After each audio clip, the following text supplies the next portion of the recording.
cuma bertitelkan pendeta kalau isinya hanya double kosong. Belajar dulu. Nah, kemudian ketika Anda membaca narasi-narasi yang Anda sebutkan tadi, kan memang ada upaya pembunuhan kepada Yesus. Kan udah aku bilang tadi, dan saya mengiyakan. Ada upaya membunuh Yesus. Tapi apakah pencipta langit dan bumi yang mengutusnya mengizinkan? Kan tidak. Tuhan tidak mengizinkan hambanya yang suci ini dibunuh. Hanya iblis dan orang Kristen yang menginginkan itu. Wa ikhwanuhum yamuddunahum fil gayyi tsumma la yuksirun. Karena Kristen dalam hal ini orang kafir dan iblis itu adalah bersahabat, bersaudara. Kamu dan iblis sama-sama ingin membunuh orang suci Yesus. Umat Islam dan juga pencipta langit dan bumi tidak menginginkan orang suci itu dibunuh untuk dosa-dosa para pendosa. Satu hal yang perlu kamu pahami, Yesus memang ada pada masa transisi antara diselamatkan atau binasa. Tapi permasalahannya sekarang adalah Tuhan menginginkan penyelamatan terhadap orang yang benar. Kalau Anda mengutip tadi Mazmur 22, itu tidak masuk akal. Itu bukan untuk Yesus. Itu hanya cocokologi Lukas aja. Karena supaya dianggap bahwa yang teriak di atas itu penderitaan itu adalah Yesus. Padahal kalau Anda lihat, baca dengan seksama Mazmur tadi, di situ oknumnya teriak pada siang hari dan juga teriak di pada malam hari. Yang digantung di pohon itu hanya teriak sampai jam 6 sore. Bahkan jam 3 sudah meninggal, tidak teriak lagi. Jadi baca Bible itu Pak Pendeta Indra. Jangan modal congor. Jangan bodoh-bodoh amat. Ya, sekali lagi saya katakan kepada saudara, yang menggantikan kemudian orang benar itu adalah orang fasik. Orang fasik itu adalah pemakan suap. Amsal 32 kemudian jelas di situ 23 nomor 17, yang makan suap itu orang fasik. Orang fasik inilah yang menggantikan orang yang benar. Siapa yang fasik antara Yesus dan Yudas? Yudas. Siapa yang terkutuk antara Yesus dan Yudas? Yudas. Siapa yang pengkhianat antara Yesus dan Yudas? Ya Yudas. Maka ketika Yesus ini digiring untuk dibunuh, dia diselamatkan. Yang menggantikan adalah si fasik. Tidak ada yang bisa mencelakai Yesus, tak ada.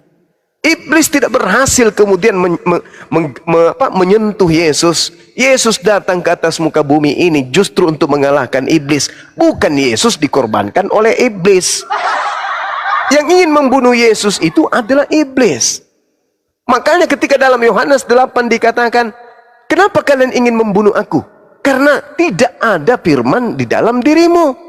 Aku yang berkata, membicarakan tentang firman Tuhan, ingin kau bunuh. Kenapa? Karena dalam dirimu itu tidak ada firmanku. Bapakmu adalah iblis dan kamu mau melakukan keinginan-keinginan bapakmu itu. Nah, jadi yang ingin membunuh Yesus itu adalah iblis, anak-anak iblis, dan yang menerima hadiah dari iblis adalah pengikut iblis. Kaulah itu saudara pendeta. Apa untungnya coba kamu menyerahkan anak orang untuk dosa-dosamu? Sedangkan pencipta langit dan bumi tidak pernah menginginkan itu. Ada tidak dalam kitabnya orang Yahudi, Tuhan berkehendak kemudian menebus dosa manusia dengan darah anak manusia? Ada enggak? Ada enggak kayak gitu? Enggak ada. Makanya orang Kristen itu memelintir dalil Biblenya sendiri. Yesus adalah anak domba. Kenapa? Kenapa bisa kau anggap Yesus anak domba? Karena karena yang dipersembahkan untuk dosa itu adalah domba. Tetapi Yesus yang masuk ke kubur dan keluar hari ketiga ini bukan kambing, bukan bembe, bukan domba. Maka kau lantik anak orang sebagai domba supaya dianggap bahwa itu adalah Yesus keluar dari kubur. Padahal keluar dari kubur itu adalah setan. Yang keluar dari kubur itu iblis, setan, bukan manusia lagi. Kepada aku telah diberi kuasa, pergilah ke seluruh dunia, jadikanlah seluruh bangsa menjadi muridku. Itu bukan orang, itu setan. Coba kau baca tuh di dalam Yohanes 12 Yang diberi kuasa menguasai dunia itu siapa? Setan, iblis. Yang berkuasa atas dunia ini siapa? Iblis. Nah, yang berkata, pergilah ke seluruh bangsa, yang berkata sebelumnya kepada aku telah diberi kuasa itu siapa? Iblis. Yesus tidak pernah berkata kepada aku telah diberi kuasa, nggak ada. Tidak pernah Yesus berkata demikian. Malah Yesus berkata dalam Yohanes 5 nomor 30, aku tidak dapat berbuat apa-apa dari diriku sendiri. Begitu ada orang keluar dari kubur mengatasnamakan Yesus, apa katanya? Kepadaku telah diberi kuasa baik di langit maupun di bumi. Kan beda oknumnya. Yesus tidak berkuasa apa-apa. Yang keluar dari kubur diberi kuasa. Yang berkuasa atas bumi dan alam maut itu iblis. Jadi yang kau sembah itu yang bernama Yesus itu setan. Itu paham itu Pak Pendeta, ya? Paham itu, belajar lagi. Silakan. Masya Allah. Ya, sebelum ditanggapi izin